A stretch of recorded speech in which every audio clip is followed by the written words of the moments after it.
0-3-3-6 yaş aralıqlı uşaqlarda intellektin 80%-nin əsası qoyulur. Uşaqlara komfort zona yaratmaq lazımdır, uşaqlara sevgi göstərmək lazımdır. Bir tərbiyəçi necə olmalıdır? Uşaq özünü güvəndə, komfort zonada hiss edəndən sonra uşaq artıq müəlliməyə isnişir, müəllimənin komandalarını yerinə yetirir. Biz bilirik ki, beynin inkişafı barmaq ucluqlarındadır. Tərbiyəçi sadəcə bir peşə deyil mənim üçün. Tərbiyəçi olmaq bir missiyadır. Müəllimlikdir, tərbiyəçilikdir. Bununla insan doğulur. İllərlə uşaqlarla işlədikcə, uşaqların inkişafını izlədikcə, uşaqların sevincinə şahid olduqca anlayırsan ki, artıq sən bu həyatda çox bir şeylərə nail olmusan. Hər birinizi salamlayıram. Bugünkü mövzumuz düşünürəm ki, həqiqətən də çox önəmli mövzulardan biridir. Nə üçün önəmlidir? Çünki illər öncə biz məktəbdə təhsil alarkən deyirdilər ki, baza olaraq birinci sinif baza rolu oynayır. Amma illər keçdikdən sonra araşdırmalar göstərirdi ki, 0-3-3-6 yaş aralıqlı uşaqlarda intellektin 80%-nin əsası qoyulur. Özgüvənli şəxsiyyəti, gələcəyin yararlı, cəmiyyətə yararlı şəxsiyyətini böyütmək üçün 0-3 aralığı daha çox önəmlidir. Burada uşağın sosiallaşması deyil, emosiyalarının inkişaf etməsidir. 3-6 yaş aralığında isə daha sonra sosiallaşmağı çox önəmlidir. Və bugün istər gənc təcrübəçilər üçün, istərsə də illərlə çalışmasına baxmayaraq, təcrübəsi yetəri dərəcədə olmayan tərbiyəçilər üçündür ki, bir tərbiyəçi necə olmalıdır? Hansı simaları olmalıdır? Hansı keyfiyyətləri olmalıdır? Və tərbiyəçi olarkən ilk öncə biz nə etməliyik? Bəzən mən deyirəm ki, əgər biz bir tərbiyəçiyiksə, öz peşəmizi ilk öncə sevməliyik. Və ona görə də düşündüm ki, bugün qonağımız Əhmədova Tünzalə ilk öncə metodistdir. İllər öncə tərbiyəçi kimi fəaliyyət göstərib, hal-hazırda metodist kimi fəaliyyət göstərir. Salamlayıram sizi Tünzalə xanım. Mən Tünzalə xanımı illərlə tanıyıram və ilk öncə peşəsini sevir, uşaqları çox sevir və həqiqətən də bəzən deyirəm ki, bu peşəni sevmirsinizsə burada çalışmayın. Çünki həqiqətən də bu çox önəmlidir. Tünzalə xanım, sizin fikirləriniz çox önəmlidir. Baxın, necə oldu ki, tərbiyəçi oldunuz? Necə oldu ki, ümumiyyətlə mən sizin iş təcrübənizi görmüşəm, uşaqları sevməyiniz, ümumiyyətlə bu tərbiyəçi necə olmalıdır sizcə? İlk əvvəl çox təşəkkür edirəm dəvətiniz üçün. Mən uşaqlıqdan çox arzulayırdım müəllim olum. Hətta uşaqları yığırdım, onlarla bir yerdə müəllim kimi dərs keçirdim onlarla. Uşaqları çox sevirəm həddindən artıq. Hətta mən bilən Tünzalə xanım həkimliyə gedib, sonra həkimliyi seçməyib. Bəli, tibb universitetinə qəbul olub, amma riyaziyyat fakültəsində oxuyan bir insanam. Çünki tibbi o qədər də sevmirdim. Dediyim kimi, İstədiyim müəllim olmaq idi. Amma məktəbdə işləyə bilmədim. Çünki körpə uşaqlarla işləməyə daha çox üstünlük verirəm. Müəllim. Sizcə bir müəllimin siması necə olmalıdır? Müəllim xoş sifət olmalıdır, gülər üzü olmalıdır, mehriban olmalıdır, səbirli olmalıdır. Yəni, indi bildiyiniz kimi də o qədər səbirli müəllimlər çox, belə sadaladığım kriteriyalara uyğun müəllimlər çox az tapılır. Amma çox şükürlər olsun ki, bizim qarşımıza çıxanlar hamısı bu kriteriyalara uyğundular. Uyğun olmayanlar da çalışırıq onlara uyğunlaşdıraq. Sevgi, uşaqlar nə lazımdır? Uşaqlara komfort zona yaratmaq lazımdır, uşaqlara sevgi göstərmək lazımdır. Uşaq özünü güvəndə, komfort zonada hiss edəndən sonra uşaq artıq müəlliməyə isnişir, müəllimənin komandalarını yerinə yetirir, sevir.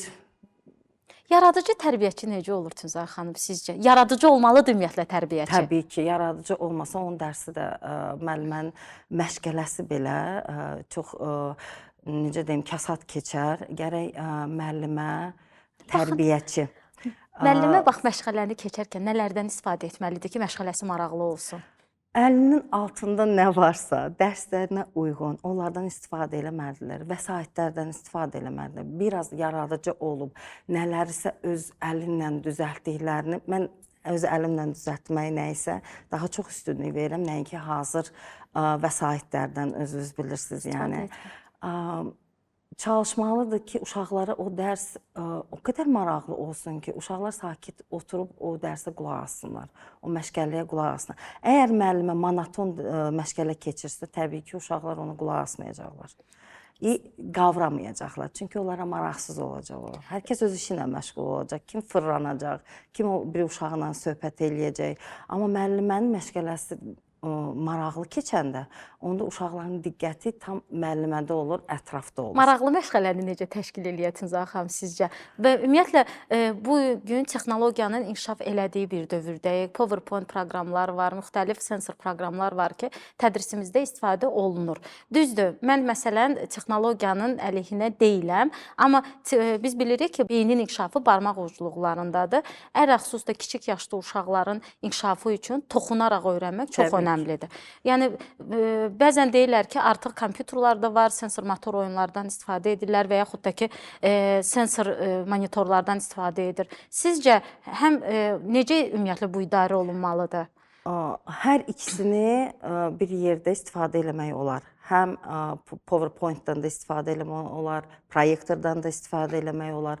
Uşaqların dərslərə, məşğələlərə uyğun hansısa bir əl işlərini də istifadə eləmək olar. Ətraf aləmlə tanışlıq, parka aparmaq olar. Yəni, uşaq onu kəşf eləsin deyə hər bir üsullardan istifadə eləmək olar. Baxın, bir tərbiyəçi kimi çalışmısınız və bir neçə deməyim, bir çox tərbiyəçiləri yetişdirmisiniz. Mənim gözümün qarşısında bu olub və siz bunu sevərək etmisiniz. Necə olub ki, baxın, tərbiyəçilikdən metodistliyə bir yol gedib də, düzdürmü? Sizcə tərbiyəçi ilə metodist nələri bacarmalıdır ilk öncə?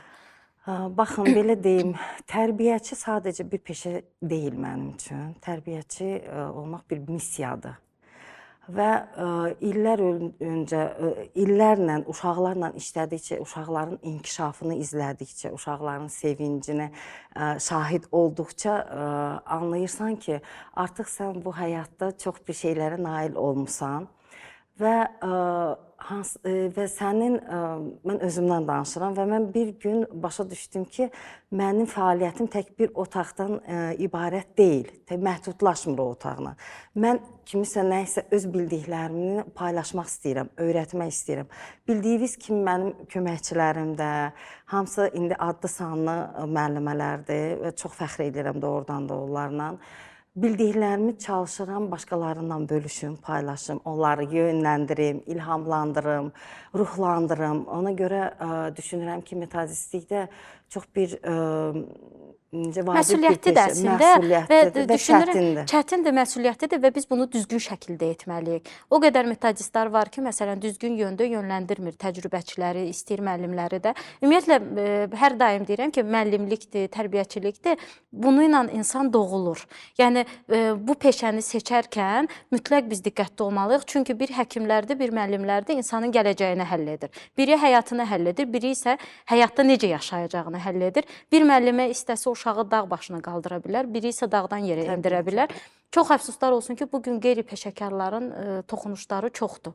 İstər-istəməz cəmiyyətimizdə bu xoşa gəlməyən informasiyalar var, cəmiyyətdə bir özgüvənsizlik var. Ən çox da mən məktəbə qədər təhsil müəssisəsi üzərindən danışmaq istəyirəm ki, valideynlər sanki qorxurlar övladlarını yönləndirməyə ki, orada hər hansı bir xoşa gəlməz hadisə baş verər və yaxud da ki, son zamanlar cəmiyyətdə formalaşan orada tərbiyəçilərin kobud rəftarlardır. Düşünürəm ki, hər biri bizim övladımızdır və biz onlara öz övladımız kimi yanaşmalıyıq. Mən, məsələn, idarə etdiyim tədris mərkəzi üzərindən demək istədim ki, mən desəm ki, oradakı uşaqları öz övladlarım kimi istəyirəm, yanlış bir fikir söyləmiş olaram. Amma mən o uşaqların hər birini həqiqətən çox istəyirəm və düşünürəm ki, bir tərbiyəçi əgər qrupunu idarə edirsə, oradakı bütün uşaqları tanımalıdır və uşaqların istər hər bir uşağa baxanda bilirsən ki, bu uşaq hansı ailədən gəlir, hansı travmalarla gəlir, hansı çətinlikləri var və biz bir tədris mərkəzi rəhbəri olaraq, metodist olaraq, tərbiyəçi olaraq məqsədimiz bu durumları bilib və onlara yardımcı olmaqdan ibarətdir.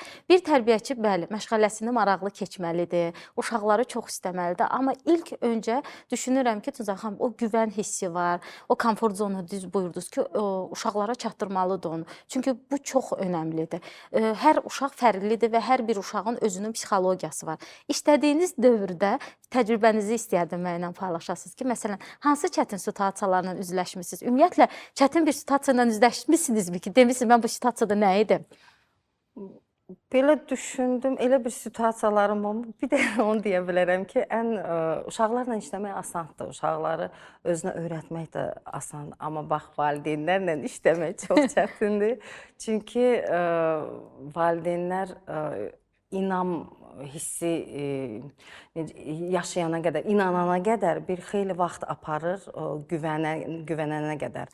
Güvəndən sonra, valideyn artıq güvənəndən sonra artıq valideynlə də işləmək asan olur. Və məncə bu dualdır Tunca xanım. Niyə görə? Çünki düşünün ki, insan kiçik Tanımadığı övladını, insan. tanımadığı bir insanın, tanımadığı bir məkandadır, tanımadığı insanların yanındadır və son zamanlar baş verənləri nəzərə alsaq, valideynin narahat olmağı dualdır. Sadəcə biz empati qurmaqdır, qarşımızdakı insanı anlamamağa çalışdığımız üçün bəzən bu bizə, məsələn, bəzən valideynlərdən çox dinlədiyim odur ki, digər bağçalardan, travmalardan gəliblər. Birdən deyirsiniz ki, mən çətin valideynəm və yaxud da ki, mən sizi çox incidirəm. Əslində mən bəzən valideynlərə deyirəm ki, xoş gəlir.